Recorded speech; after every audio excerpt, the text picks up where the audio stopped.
આજે વિશ્વ સંગીત દિવસ એ સાથે 26 જૂને વડોદરાની સુપ્રસિદ્ધ મ્યુઝિક કોલેજ પણ 125 વર્ષ પૂરા કરશે। આ કોલેજને આ વર્ષે 125મું વર્ષ બેઠું છે, જે એક ભારતીય સંગીત શિક્ષણના ઇતિહાસમાં એક લેન્ડમાર્ક છે, એક શ્રેષ્ઠતમ વર્ષ છે। સંગીત અઝર છે, અમર છે। સંગીતની કલા યુગો યુગોથી ચાલી આવે છે।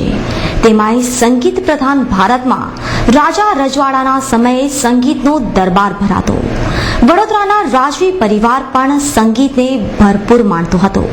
ત્યારે સયાજીરાવ ત્રીજાના જન્મદિને કીર્તનકારો ન હતા, ત્યારે એક બાળકે રજૂ કરેલા સંગીતથી સર સયાજીરાવ ત્રીજા ખૂબ જ પ્રભાવિત થયા હતા।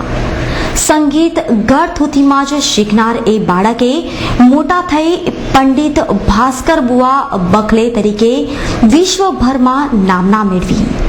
આજ પંડિત ભાસ્કર બુઆ બખલેના સંગીતથી પ્રેરણા મેળવી સર સયાજીરાવ ત્રીજાએ શહેરના સંગીત પ્રેમીઓ માટે મ્યુઝિક કોલેજની સ્થાપના કરી હતી। 26 જૂન 1886ના રોજ શરૂ થયેલ મ્યુઝિક કોલેજ આજ 26મી જૂને 125 વર્ષ પૂરા કરી રહી છે।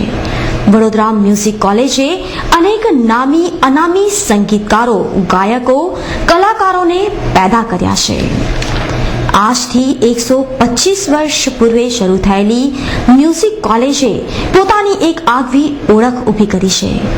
ઐતિહાસિક સુરસાગરના કિનારે ઐતિહાસિક ઇમારતમાં ચાલતી મ્યુઝિક કોલેજની જો કે હવે માવજાત થાય તેવી લાગણી કલાકારો વ્યક્ત કરી રહ્યા છે। વડોદરા શહેરના અકોટા વિસ્તાર નજીક બની રહેલા આધુનિક ટાઉન હોલમાં આજે બેંક ઓફ બરોડાના એટીએમનું ઉદ્ઘાટન કરવામાં આવ્યું હતું।